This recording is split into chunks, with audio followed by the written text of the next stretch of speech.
Lorsqu'on est en présence d'un gaz, il est toujours intéressant d'avoir sa pression. Lorsque ce gaz correspond à l'atmosphère, on peut utiliser toujours un baromètre. Mais lorsque ce gaz est enfermé dans un récipient, on va utiliser un manomètre. Les manomètres de base sont les manomètres à mercure. Il y en existe deux types. Le premier, c'est un manomètre à bout fermé. Je vous invite à regarder l'image comme il faut. Vous avez à gauche le récipient fermé hermétiquement contenant un gaz. Et la pression du gaz va appuyer sur un tube en U dans lequel il y a du mercure. S'il n'y avait pas de gaz, le mercure serait à la même hauteur dans les deux colonnes, à gauche et à droite. Mais étant donné qu'il y a un gaz à l'intérieur du ballon, le gaz pousse sur la colonne de mercure et la fait déplacer. Donc, elle abaisse la colonne à gauche et la fait monter à droite.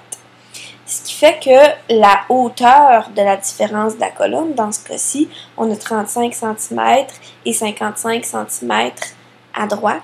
La différence de hauteur va nous donner la pression du gaz. Donc, on a 55 cm moins 35 cm, ce qui me fait 20 cm de mercure ou 200 mm de mercure. Étant donné que le bout est vide à droite, la pression est absolue, c'est-à-dire que la lecture qu'on fait va être directement la lecture de la pression du gaz. Il existe un deuxième type de manomètre qui mesure la pression, c'est le manomètre à bout ouvert. Le montage est sensiblement le même, à la différence que le bout du manomètre est complètement ouvert. Donc, ce n'est pas un vide qu'on retrouve à l'extrémité, mais la pression atmosphérique. Alors, d'un côté, on a la pression atmosphérique qui appuie sur la colonne de mercure, et de l'autre, on a le gaz qui va appuyer sur la colonne de mercure. Un va appuyer plus fort que l'autre. S'ils appuyaient de la même force, la pression du gaz serait égale à la pression atmosphérique. Dans le cas qu'on a ici, la pression du gaz appuie plus fortement que la pression atmosphérique. On voit le débalancement dans les colonnes.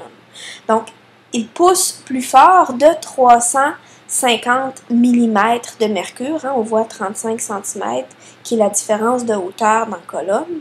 Donc, 70 moins 35. Ce qui fait que la différence entre la pression atmosphérique et la pression du gaz est de 350 mm.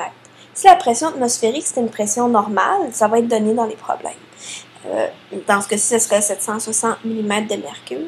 La différence de pression va s'additionner parce que le gaz appuie plus fort de 350 mm de mercure.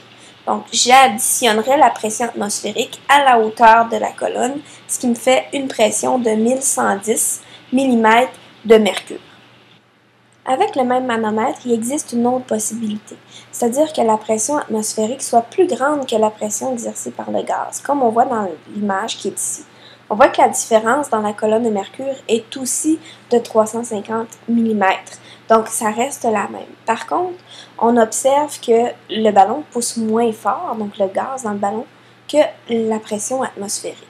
Donc on va soustraire la différence dans les colonnes de mercure, 350, à la pression atmosphérique, si elle était normale, de 760. Encore une fois, ça va être donné dans les problèmes. Ce qui nous fait une pression du gaz de 410 mm de mercure, ce qui est plus bas que la pression atmosphérique, comme on voit dans le dessin qui est ici.